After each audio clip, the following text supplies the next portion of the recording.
Hello दोस्तों, हमारे YouTube channel में आप सबका हार्दिक हार्दिक स्वागत है।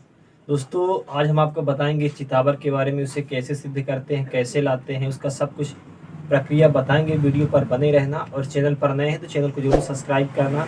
दोस्तों, एक चितावर होती है ग्रामीणी होती है, एक चितावर होती है दोस्तों आयुष्मानी।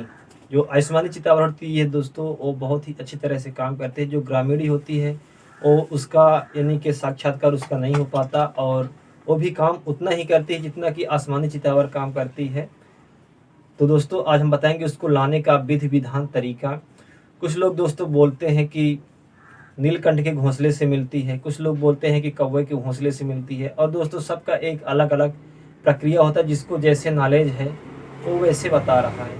दोस्तों, आज हम आपको बताएंगे उसका सही, जो गुरु के मुख का बताया हुआ है, जो गुरु ने सिद्ध किया था वही चीज़ जो उनके पास है वो कैसे लाए थे, उसका दोस्तों पूरा विधि विधान आपको बता रहे हैं। ध्यान से सुनना।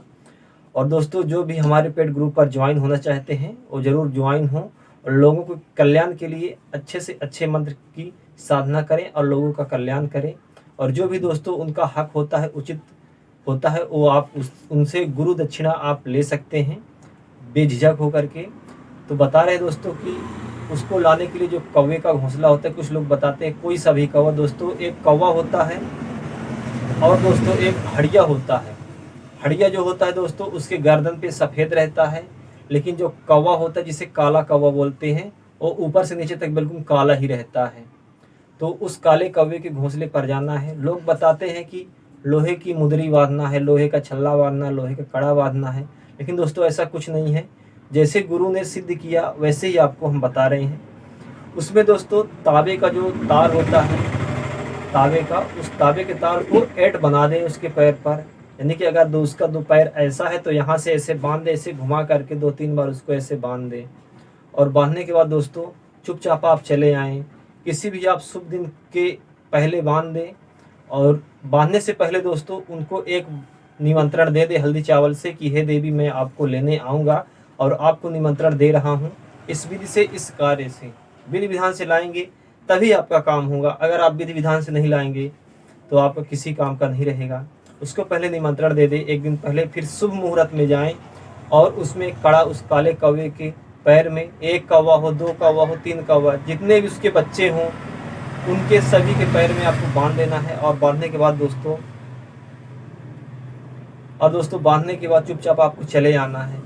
और जब दोस्तों आपको समझ में आए कि कौवा का पैर खुल चुका है, 1 हफ्ते बाद जाएं, और 1 हफ्ते बाद जा कर के फिर से आप उसको देखें। तो जब जाने कि इसका पैर का खुला हुआ है दोस्तों, एक बड़ा सा सेलिंग का कपड़ा ले लें, यानी कि जो टेंट में सेलिंग लगाते हैं वो एक बड़ा सा कपड़ा ले लें, और 4 व्यक्ति को नीचे पकड़ा दें पेड़ के नीचे, ताकि उसका एक भी लकड़ी नीचे ज़मीन पर नहीं गिरनी चाहिए। आपको ऐसे पकड़ाना है और एक व्यक्ति को ऊपर चढ़ जाना है, और कौवे के घोंसले के खोखे को एक एक करके निकले तो ठीक है, पूरा निकल आए तो भी ठीक है। उसकी जिस स्थान पर उसका घोंसला है उस स्थान की सभी लकड़ी आप उसी पर गिरा दें, सेलिंग के पर्दे पर, उसी के ऊपर सब कुछ गिरा दें। गिराने के बाद आप भी ऊपर से उतर आएँ। और दोस्तों उसमें और एक चीज़ देखना है, अगर उस जहाँ उसका घोंसला है उसके अगल बगल कोई भी लकड़ी सूखी दिखाई देती है, उसको भी उसी में गिरा दें। और चुपचाप वो जो पूरी लकड़ी है, पूरी लकड़ी को लेकर के चले आएँ। और लेकर के जाना है आपको, 12 बजे ही काम करना है, चाहे आप रात में करें चाहे आप दिन में करें। आप अपने शरीर का पूरा कपड़ा उतार देंगे, यानी निपर्द हो जाना है। और होने के बाद दोस्तों आपको एक ऐसी धारा चुनना है नदी की जिसमें बहुत ज़्यादा बहाव ना हो, एक छोटा सा बहाव हो। अगर नहीं है तो आप उस स्थान पर जाएं जिस स्थान पर नदी का छोटा थोड़ा सा बहाव है। तो आप उसकी लकड़ी को एक एक, पहले तो स्नान कर लें और घट की देवी के नाम से नारियल चढ़ा दें और अगरबत्ती चढ़ा दें, और इसके बाद आप एक एक लकड़ी को पानी पर बहाना चालू करें। ऐसे दोस्तों बहती जाएगी बहती जाएगी, जो लकड़ी होगी वो लकड़ी वापस आएगी आपकी तरफ। कोई रूप ले करके आ सकती है, या कि दोस्तों वो साधारण लकड़ी के रूप में भी आपकी तरफ वापस होकर के आ सकती है। जब वो दोस्तों आपकी ओर आए, आपको डरना नहीं है, आपको चुपचाप उसको पकड़ लेना है। पकड़ने के बाद अपना कपड़ा वपड़ा पहनना है, और पहनने के बाद चुपचाप अपने घर चले आना है। फिर इसके बाद दोस्तों उसका शुरू से, यानी कि आप सुबह जब उसका दिन पूरा हो जाएगा, जब सुबह होगी, आपको उस लकड़ी का विधि विधान पूर्वक फूलमाला से, आरती से रोज पूजा करेंगे। और ये दोस्तों जब तक लकड़ी आपके पास रहेगी तब तक इसका रोज पूजा करना पड़ेगा।